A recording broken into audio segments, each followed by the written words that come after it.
Muy buenos días, saludamos a todos los usuarios de vanguardia.com que se conectan a esta hora con nuestra señal. El próximo 14 de octubre se celebra el Día Mundial de Donación de Órganos y Tejidos y es por eso que en nuestra mesa de trabajo nos acompañan hoy Javier Martínez Melo, él es el médico nefrólogo del grupo de trasplantes de la Foscal. También está con nosotros Néstor Ramírez Prada, paciente trasplantado, y Jefferson Quintero Fajardo, también paciente trasplantado. Los saludo, doctor, muy buenos días. Muy buenos días, Julio, muchas gracias por la invitación. Don Néstor, muy buenos días. Buenos días, Julio. Gracias, muy amable. Y Jefferson, buenos días. Buenos días, Julio. Gracias por la invitación. Bueno, bienvenidos. Les recuerdo que ustedes pueden enviarnos sus preguntas, sus inquietudes a través de nuestras cuentas de correo, a través de nuestras redes sociales, y aquí están ellos dispuestos a responder estas preguntas. Empecemos, doctor, con preguntas que han enviado nuestros usuarios. ¿Qué ha cambiado en la donación de órganos tras la vigencia de la Ley 1805 de 2016? Bueno, el balance de la ley hasta el momento ha sido bastante favorable, Julio. La tasa de donación se ha incrementado de una forma bastante ostensible. Para dar una idea, aquí en Santander, en el año pasado, en el año 2016, se hicieron 16 trasplantes, o 16 donantes. Mientras que desde la vigencia de la ley, en el primer semestre de este año, van 55 donantes de órganos. Es decir, que se ha triplicado la donación con la vigencia de la ley. Listo. Vamos a conocer también, mientras nuestros usuarios envían sus preguntas, vamos a conocer justamente la historia de dos personas que han sido trasplantadas. El primero de ellos es Néstor Ramírez Prada. Él fue trasplantado de riñón. Néstor, cuéntenos, ¿cómo fue su historia? Sí, gracias, Julio. Mi trasplante renal se realizó el 13 de mayo del año 2000. Ya llevo 17 años trasplantada. La causa principal de la insuficiencia fue la diabetes tipo mellitus, que desde muy niño la tengo, y eso me acarreó varios problemas, entre ellos el riñón. Pero ahora ya con el trasplante, pues un cambio de vida. ¿Cuánto tiempo tuvo que esperar? A mí me la diagnosticaron en la insuficiencia renal desde el año 1900. No, yo le estaba comentando para ver lo del trabajo. Ayer quiero ir a una extra de rayos y eso. Vamos, no, pero la dejé ahí en un solo. Me han llamado. No, me han llamado. Ese rayos. ¿Tú estás oyendo por la misma de punto cantidad de años que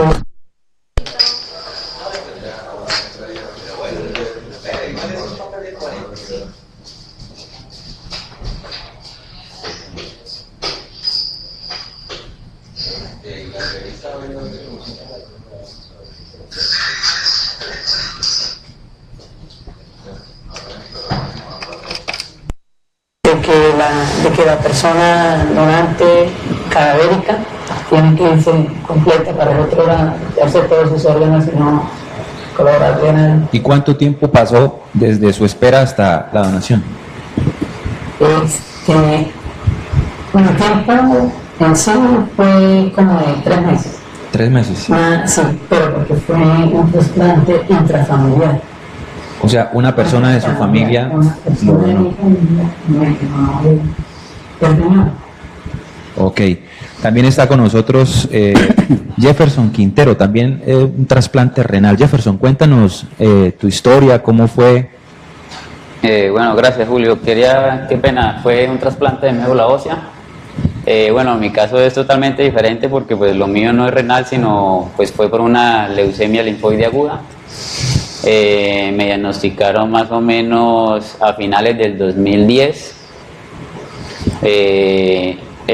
Iniciando el año 2011, pues todo mi tratamiento, quimioterapias intensivas, es decir, pues le denominan bloques, y pues cada bloque más o menos dura entre un mes, mes y medio, 2 meses internado en la clínica. se descansa más o menos 7 días, 15 días y se vuelve a otro bloque. Así duré todo el año hasta que el trasplante fue el día 7 de junio del 2011. Y pues mi donante fue mi hermano mayor.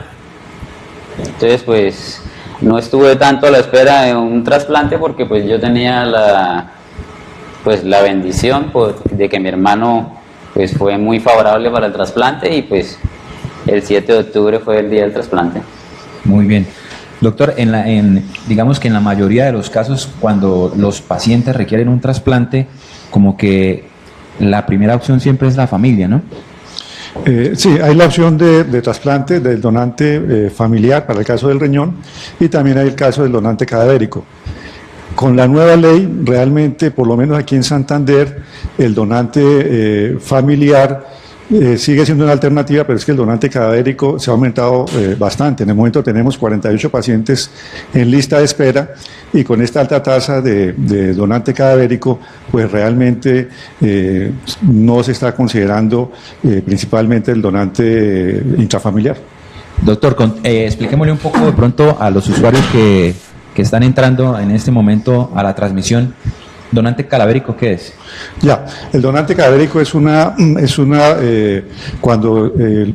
un ejemplo es como ejemplo cuando un muchacho sale en su moto, tiene un accidente, hace un severo trauma craneano, es tal el daño craneano que ya es cerebral, que ya no hay posibilidad de recuperación y desde el punto de vista legal aquí en el país la muerte cerebral es igual a la muerte. ¿Cierto? En otros países, por ejemplo, la muerte, usted ve en las películas que en la muerte muestran una imagen eléctrica en un visor, ¿cierto? Y cuando hace pip, es que la persona falleció. Aquí en Colombia no opera así, aquí es cuando hay muerte cerebral que la persona fallece. Entonces, en el momento que tiene muerte cerebral, los otros órganos, mientras el corazón esté palpitando, pues le está llegando sangre a los demás órganos y por un tiempo siguen funcionando. Entonces, mientras le llegue sangre al riñón, el riñón sigue funcionando por un tiempo, se estabiliza ese cadáver se estabiliza y procede entonces a hacer todo el acercamiento con la familia, con el grupo de manejo del paciente, usualmente están en cuidado intensivo, y para ya empezar a mirar la posibilidad de que procure los órganos. Doctor, entrada en vigencia la ley 1805, ¿este tipo de pacientes ya obligatoriamente es un donante? Sí, en la ley colombiana en eso es muy avanzada, donde todo colombiano es donante hasta que se muestre lo contrario. ¿Qué es demostrar lo contrario? Que en vida, por ejemplo, si yo no quiero ser donante, yo tengo que ir ante un notario, registrarme como que no quiero ser donante y luego llevar esa comunicación al Instituto Nacional de Salud, quien es el ente nacional que regula todo lo que tiene que ver con trasplante. La otra situación también es, cuando yo me afilio a la EPS debe preguntarme si yo deseo ser donante o no, y si yo no deseo ser donante, entonces firmo algún documento y ese documento la EPS tiene que mandarlo al Instituto Nacional de Salud. Hay muchas preguntas, doctor, que surgen alrededor de la donación de órganos. Ya hablamos del tipo de paciente cadavérico. Ajá. Digamos, en el caso de que la persona ya murió, sean cuales sean las circunstancias, ¿aún hay posibilidad de que sus órganos sean usados para donar? Sí, solamente en el evento cuando hay muerte cerebral, porque, como le digo, en muerte cerebral, pues el corazón le sigue llegando sangre. Hay otro donante también, que es el donante cuando el corazón para. Pero cuando el corazón para también es un donante, pero en ese momento hay que entrar inmediatamente a rescatar los órganos, porque el tiempo es muy corto. En cambio, cuando hay muerte cerebral, el cadáver se sigue manejando en la unidad de cuidado intensivo, se le puede dar sostén y es más fácil mantener. Una pregunta de nuestros usuarios, doctor. ¿Santander cómo está en el plano nacional en cuanto a la donación de órganos? Santander en este momento, con la nueva ley, podemos hablar no solamente a nivel nacional, sino también a nivel mundial. Una forma como se mide a nivel internacional la tasa de donaciones por cada millón de habitantes. El país donde mayor donación hay es en España. Por cada millón de habitantes hay 40 donantes de órganos, ¿cierto? De donante cadavérico. Esa es una cifra récord, es la cifra más alta que hay a nivel mundial. Ellos llevan como 20 años liderando en el mundo, siendo los que más recuperan órganos. Aquí en Santander nosotros estamos por debajo, antes de la ley estamos por debajo de 10 donantes por cada millón de habitantes, que 10 es más o menos el promedio para Latinoamérica. Con la nueva ley en Bucaramanga la tasa subió del 10 a 30, es decir, 30 está en una cifra bastante alta, 30 donantes por cada millón de habitantes en solo 6 meses que va la ley. Es decir, el incremento ha sido supremamente alto. Es decir, luego de tener unas cifras de lo más bajas a nivel mundial, si se quiere, hoy en día está una cifra bastante alta. Para darle un ejemplo, en toda Europa, el promedio de la tasa de donación es del 20 donantes por cada millón de habitantes. Es decir, que nosotros estamos aún hoy en día aquí en Santander por encima de Europa. Ok, muy buena cifra esa. Vamos a hablar con Néstor. Néstor, ¿cómo cambia la vida de un paciente trasplantado? La vida de un paciente trasplantado es total el cambio. Uno en la calle le comenta a una persona o escucha comentarios, esa persona está en diálisis, tal persona está en diálisis. Dice, bueno, está en diálisis, está en un tratamiento, pero no saben en sí cuál es la situación, el estar atado a una máquina o la diálisis peritoneal. Hay dos tipos de hacer la diálisis, ¿sí? Pero en cualquiera de los dos es una tortura, digo una tortura. Uno prácticamente debe estar pensando que son 5 horas allá, o atado a la máquina, o todo un día allá cambiándose los líquidos, todo en un cuarto con todas las cuidados de higiene, que no haya que sufrir ninguna infección, evitar un riesgo peritoneal. Entonces, ya en el trasplante es una opción de vida totalmente diferente. Ya uno maneja su vida con los cuidados que debe tener, pero ya con una libertad, con un ánimo, con un espíritu de que ya no va a volver a estar atado a esas máquinas. Y por ejemplo, el caso mío, mientras estuve en la diálisis, la hemoglobina nunca subía de 5.5. Inclusive cuando eso trabajaba, al coger, digamos, un transporte, yo me quedaba dormido. Digamos, andaba 10 cuadras más allá de la empresa donde trabajaba, bajarme y pagar carrera para el trabajo. O si iba en bus, llegaba y me despertaban en la estación, señor, acá es la estación, camine o pague carrera a la casa. O sea, es una vida que lleva uno ahí como mejor dicho, una vida muy, ¿cómo le digo? Difícil. Muy difícil, muy sufrida estando en diálisis. Ya con el trasplante sí, y eso es el llamado que se le hace a toda la gente, que no dejen esos mitos que existen sobre los trasplantes y le den la oportunidad a una persona que esté en diálisis de vivir, de llevar una vida digna y tranquila, al menos estar mejor ante cualquier situación en la sociedad. Ok. Jefferson, ¿cómo cambió su vida el trasplante? Bueno, yo pienso que todos los cambios siempre son para bien, y pues en uno estar en una situación en la que todas las estadísticas indican a que uno no va a pasar al siguiente peldaño, en el que no va a poder sobrevivir, por decirlo en otras palabras, y pues encontrarse uno con la dicha de que pues abrí los ojos y estoy trasplantado, ya estoy bien, estoy estudiando, tengo casi mi carrera lista. ¿Qué estás estudiando? Yo estudio Derecho. ¿Y a raíz de la enfermedad tuviste que parar? Bueno, antes de mi enfermedad pues yo estudiaba Medicina. Entonces, en ese lapso que tuve, pues por recomendaciones médicas decidí no estar como tan afín a esta carrera, pues por todas las derivadas que tiene estar estudiando medicina, ya sea en clínicas, en anfiteatros, etc. Sí.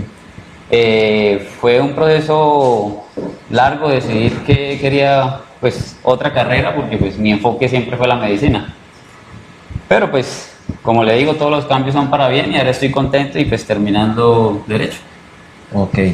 Doctor, nuestros usuarios siguen ahí enviando preguntas, están muy atentos con el tema. nos pregunta Yasmín Rangel, ¿cuáles son los requisitos para ser donantes? Aquí en Colombia, la ley, como mencionaba, habla de la presunción de donación. Quiere decir que todos los colombianos somos donantes de órganos. La única forma de no ser donante es si nosotros manifestamos nuestro deseo de no ser donante, pero todos somos donantes por ley. La misma usuaria nos pregunta, ¿qué órganos se pueden donar en vida? Como donante vivo o...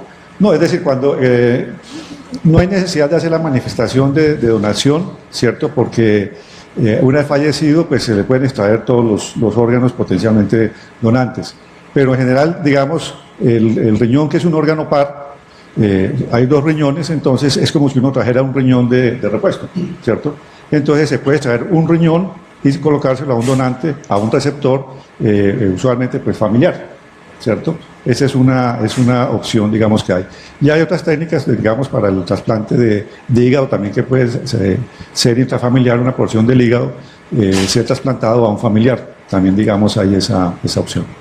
Otra de nuestras usuarias, Sandra Otero, pregunta, ¿está Santander preparado para trasplantar pacientes que necesitan un segundo trasplante?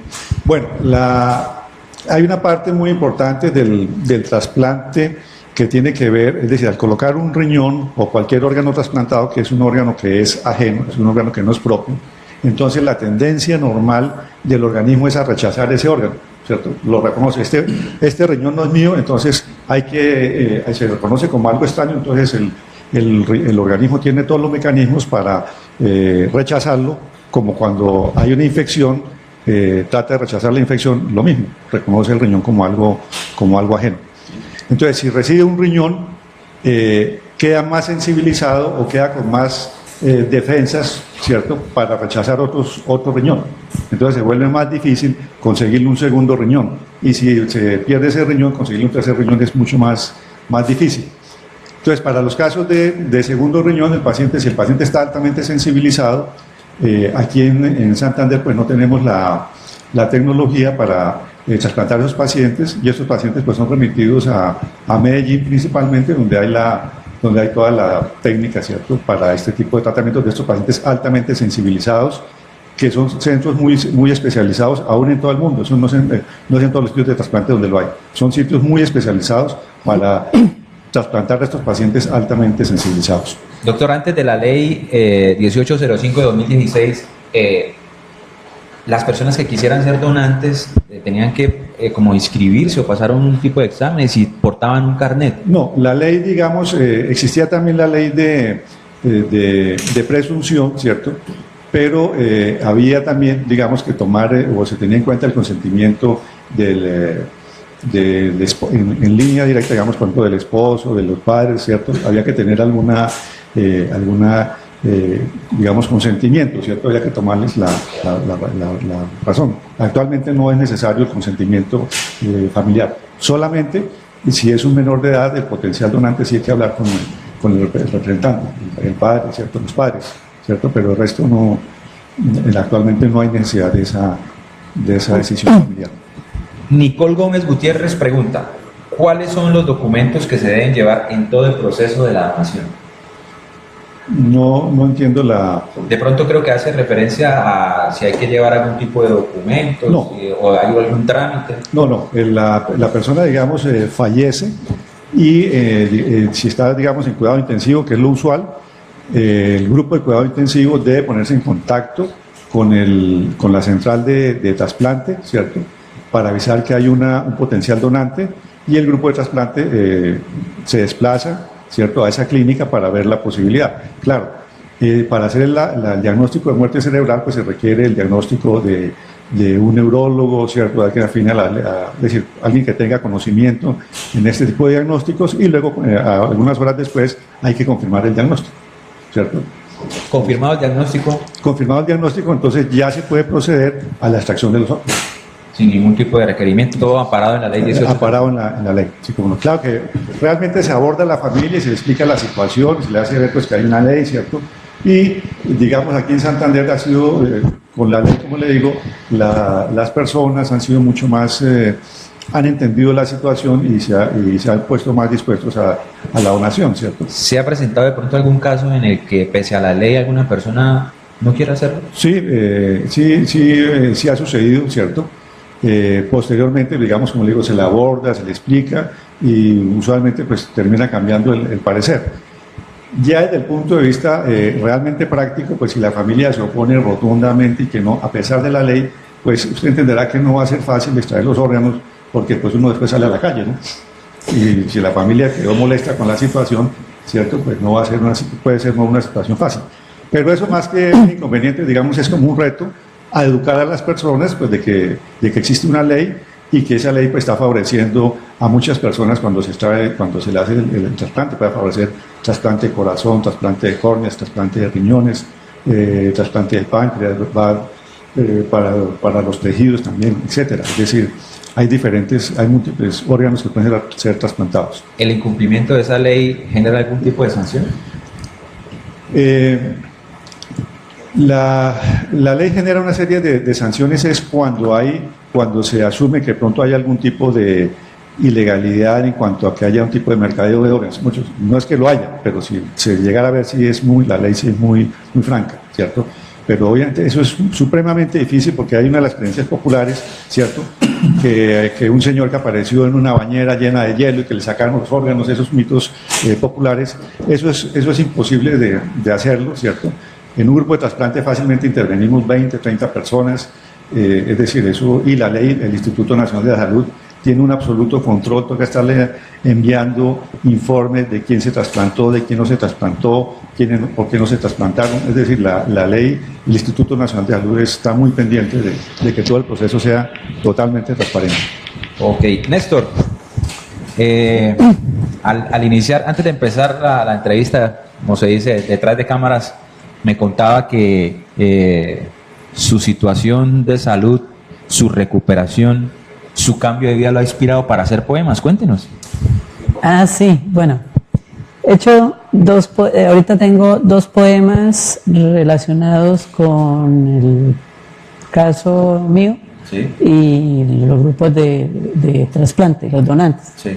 Tengo uno al dializado y tengo otro al donante en sí, donante. Por dar los órganos. ¿Y se atrevería aquí a recitarlo? Bueno, pues sí. Vamos. Ambos. Es un mensaje especial para todas las personas. Creo que este poema escrito para la persona a la que le donó a usted el riñón y para todas las personas que para son todas donantes. Las personas donantes. Listo. Claro, bueno, vamos a escuchar el poema. Bueno, dice: gracias, hermano. Dar tus órganos a quien necesitara. Estando en vida fue lo que prometiste.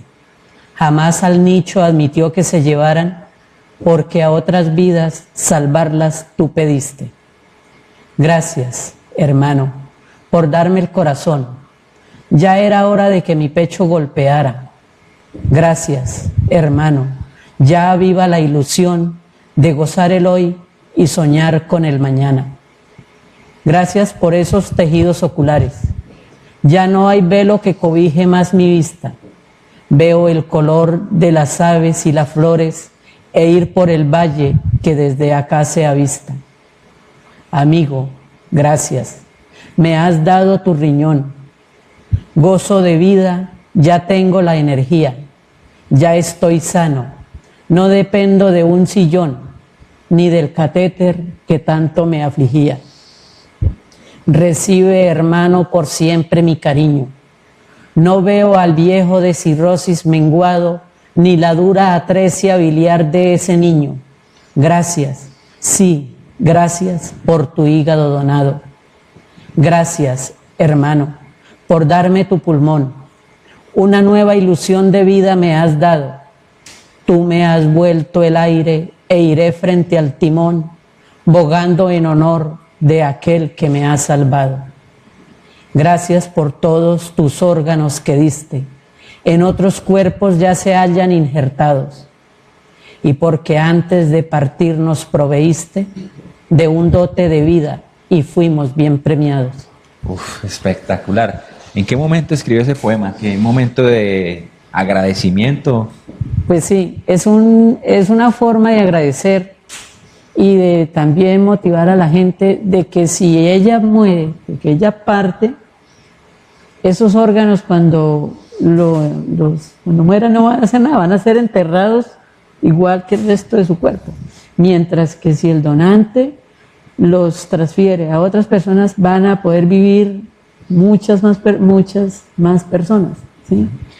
Jefferson, ¿y cómo es ese sentimiento de agradecimiento hacia esa persona que se despojó de parte de su cuerpo para darle vida? Bueno, pues yo no tengo poemas, pero sé que, pues más que decir lo que yo siento, creo que pues todos debemos estar enfocados en lo que siente mi hermano cada vez que se levanta y pues me ve así de bien, o pues así de bien como yo me siento. Entonces, ¿Y cómo se ve? Se ve muy bien. Bueno, gracias. Pero bueno, entonces creo que para él es algo que no tiene precio y por mi lado infinitas palabras de agradecimiento, sentimientos. Bueno, no es que sea mucho expresarme con mi familia, pero pues toda mi familia sabe lo agradecido que yo soy por permitirme estar vivo y pues por permitirme por lo menos estar aquí transmitiéndole a las personas que nos ven y nos escuchan pues todo el proceso por el que nosotros pasamos y pues que creo que el solo hecho de, como le decía, mi hermano verme, creo que es, o sea, no hay palabras para que él se levante y me vea de nuevo vivo, porque en esa época, pues a pesar de que yo estaba vivo, prácticamente me sentía, por así decirlo, muerto, por palabras menos, palabras más, era muerto en vida. Bueno, y cuando usted ve a su hermano, también en ese mismo... Claro, el sentimiento es mutuo porque pues yo lo veo y veo que pues mi sangre, que prácticamente ya es la de él, y al verlo, pues al verme yo sentirme internamente como me siento y pues verlo a él, pues no hay palabras de agradecimiento para él. Desafortunadamente pues no se encuentra acá en el país, pero pues él sabe lo agradecido que estoy con él, con mi familia y pues con todas las personas que me han apoyado a lo largo de este proceso. Porque pues no solamente se trata de familia, se trata también de pues un grupo de trabajo, de médicos, pues en mi caso en la Foscal, cada persona que puso su granito de arena y pues nada, agradecimientos a mi familia y pues a mi hermosa novia que siempre me acompaña. Ok. Doctor, ¿qué profesionalmente, humanamente, qué se siente al recoger este tipo de historias de pacientes que han sido beneficiados de un trasplante? Bueno, la formación de uno pues es bastante técnica pues en cuanto en el estudio de la medicina, ¿cierto? Pero desde el punto de vista personal, para mí el trasplante es lo más cercano a un milagro, porque es devolverle una calidad de vida a un paciente, ¿cierto? Como bien decía anteriormente, pues aliviándole todas estas dificultades que puede tener sin el tratamiento o cuando está en el tratamiento de la diálisis, ¿cierto? Entonces para mí es supremamente, no para mí, sino para todo el grupo de trasplante es supremamente muy emocionante cuando se coloca el riñón y uno ve que por el uréter comienza a salir orina, eso es motivo de alegría y todos nos regocijamos en ese momento. Ok, doctor. Otra pregunta de nuestros usuarios es... ¿cuáles son los mitos más comunes de los colombianos o de los santandereanos frente a la donación de órganos?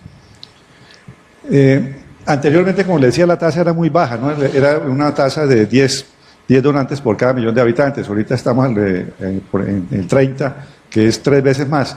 Yo creo que una limitante era el temor a la parte especialmente legal, ¿cierto? Porque cambia la ley e inmediatamente cambia esa actitud hacia la donación. Claro que hay una serie de mitos, especialmente pues creencias sobre que toca llegar al cielo, ¿cierto?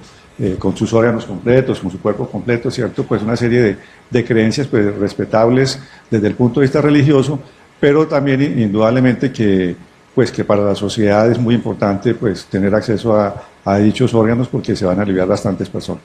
Bueno, vamos con la última pregunta para cada uno. Doctor, empecemos con usted. Actividades programadas para la conmemoración de este 14 de octubre. Bueno, nosotros en la Foscal pues tenemos diversas actividades, principalmente de divulgación dentro de las instalaciones de de la clínica, y también pues hacer un tour de medios para sensibilizar sobre la importancia de la ley y para que haya más conocimiento de la ley, para que sea más fácil la donación de los órganos.